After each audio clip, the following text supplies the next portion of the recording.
ഞാൻ നമ്മുടെ ചുരിദാറിന്റെ അടുത്ത വീഡിയോ ആണ് സെറ്റ്. ബഡ്ജറ്റ് ഫ്രണ്ട്ലി ആയിട്ട് വരുന്ന ഒരു പാറ്റേൺ ആണ്. ജോർജറ്റ് ഫാബ്രിക് ആട്ടോ, ഡെയിലി ഒക്കെ യൂസ് ചെയ്യാൻ നല്ല മെറ്റീരിയൽ ആണ്. അപ്പൊ ഇതിന് കളർ വരുന്നത് ഒരു ലൈറ്റ് ബ്ലൂ കളർ, ഭയങ്കര ലൈറ്റും അല്ല എന്നാൽ ഭയങ്കര ബ്രൈറ്റ് ഷെയ്ഡും അല്ല, ഇടയ്ക്ക് നിൽക്കുന്ന ഒരു കളർ. കോമ്പിനേഷൻ ഒക്കെ നല്ല കേട്ടോ, നല്ല ഡിസൈനുമാണ്. എനിക്കൊന്ന് ഈ ഒരു പാറ്റേൺ ഡിസൈന് തന്നെ നമുക്കൊരു 2000 മേളിൽ റേഞ്ച് തൊട്ട് പിന്നെ അതിൻ്റെ ഒരു തിക്നെസ്സിനനുസരിച്ച് മെറ്റീരിയൽ ഡിഫറൻസ് അനുസരിച്ച് പല റേഞ്ചിൽ വന്നിട്ടുണ്ട്. പക്ഷേ ഇതിപ്പോൾ നമ്മൾ ഇറക്കിയേക്കുന്ന ഈ ഒരു വർക്ക് അത്യാവശ്യം എല്ലാവർക്കും ഇഷ്ടപ്പെട്ടൊരു പാറ്റേൺ ആയിരുന്നു. അപ്പോൾ അതുകൊണ്ട് റേറ്റ് കുറച്ച് ചെയ്ത് ഇറക്കിയേക്കുന്നതാണ്. 1000 ബിലോ റേഞ്ചിലാണ് വന്നേക്കുന്നത്.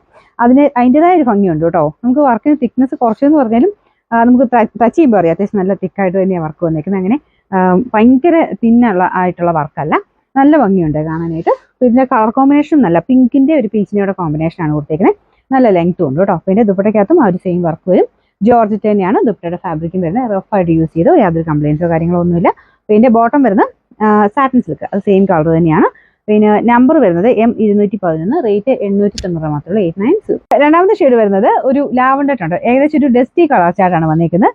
പക്ഷെ എല്ലാം നല്ല കോമ്പിനേഷൻസ് ഒക്കെ നല്ല കേട്ടോ, കാരണം ഒരു പിങ്കിന്റെ കോമ്പിനേഷൻ വന്നേക്കുന്നുണ്ട്. എല്ലാ കളേഴ്സുമായിട്ട് മാച്ച് ആവും. അപ്പോൾ ഇതിന്റെ ദുപ്പട്ടയ്ക്കതും സെയിം വർക്ക് തന്നെയാണ്. മെയിനായിട്ട് ഹൈലൈറ്റിന്റെ റേറ്റ് തന്നെയാണ്. ആ ജോർജറ്റിൽ ഈ ഒരു പ്രൈസ് റേഞ്ച് എന്ന് പറഞ്ഞാൽ നല്ല റീസണബിൾ ആണ്. നല്ല ലെങ്ത്തും ഉണ്ട് കേട്ടോ, നിങ്ങൾക്ക് നോക്കിയാൽ മനസ്സിലാവും. ഇത് മടക്കിയും കൂടെ വെച്ചേക്കുന്നതാണ്. അത്യാവശ്യം ഒരു 47-48 ഒക്കെ ലെങ്ത് ഇട്ട് തയ്ക്കാൻ കിട്ടും. ബോട്ടം സെയിം കളർ തന്നെ സാറ്റിൻ സിൽക്കിന്റെ ഫാബ്രിക്. നമ്പർ വരുന്നത് M212, റേറ്റ് 890, 890. ഇത് ഒരു ഡസ്റ്റി ഗ്രീൻ ടോൺ ആട്ടോ. ഇത് അടിപൊളി കോമ്പിനേഷൻ ആണ്. ആ ഒരു പിങ്കും പീച്ചൂടെ മിക്സ് ആയിട്ടുള്ള ആ ഒരു കളർ കോമ്പിനേഷൻ തന്നെയാണ് അതിന്റെ ഒരു മെയിൻ ഭംഗി. പിന്നെ ബോട്ടം ഒക്കെ എല്ലാത്തിനും സെയിം കളർ തന്നെയാണ് കേട്ടോ, സാറ്റിൻ സിൽക്കിന്റെ മെറ്റീരിയൽ. പിന്നെ നമ്പർ വരുന്നത് M213, റേറ്റ് 890. നമുക്ക് നെക്സ്റ്റ് വരുന്നത് ഇത് പുതിയ ഷെയ്ഡാണ് കേട്ടോ, ലൈറ്റ് ഒരു ബ്രൗൺ മിക്സ് ആയിട്ടുള്ള ഷെയ്ഡ്. കോഫി ബ്രൗൺ അല്ല, അതിൻ്റെക്കാളും കുറച്ചുകൂടെ ലൈറ്റ് ഷെയ്ഡാണ്.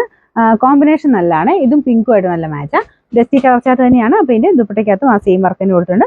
നല്ല ലെങ്ത്തും ഉണ്ട് കേട്ടോ. ബോട്ടം വരുന്ന satin silk, number M215, rate 890. നമുക്ക് ലാസ്റ്റ് കളർ വരുന്നത് 5 ഷെയ്ഡ്സ് ഉണ്ട് കേട്ടോ. 5ാമത്തെ ഷെയ്ഡ് ഇത് നല്ല കളറാണ്. ഇത് ശരിക്കും എന്താ പറയുക, പെട്ടെന്ന് നമുക്ക് ഒനിയൻ പിങ്ക് പോലെ തോന്നിക്കും. പക്ഷേ ലാവൻഡറും ഒനിയൻ പിങ്കും കൂടെ മിക്സ് ആയിട്ടൊരു കളറാണ് കേട്ടോ, നല്ല ഷെയ്ഡാണ്. അപ്പോൾ ഇതിൻ്റെ അകത്തും സെയിം തന്നെ ഡിസൈൻ കൊടുത്തിട്ടുണ്ട്. ഞാൻ പറഞ്ഞ ജോർജറ്റ് ആയതുകൊണ്ട് നിങ്ങൾക്ക് റഫായിട്ട് യൂസ് ചെയ്യാം. ദുപ്പട്ടയ്ക്കകത്തും സെയിം വർക്ക് തന്നെയാണ്. പിന്നെ ഇത് ചെറിയൊരു ബ്ലൂ ഗ്രീൻ മിക്സ് ആയിട്ടുള്ള ചെറിയൊരു കോമ്പിനേഷനോട് കൊടുത്തിട്ടുണ്ട്. അത് തന്നെ നമുക്ക് ദുപ്പട്ടയിലും വരും കേട്ടോ. Bottom satin silk, number M214, rate 890 മാത്രമേ 890.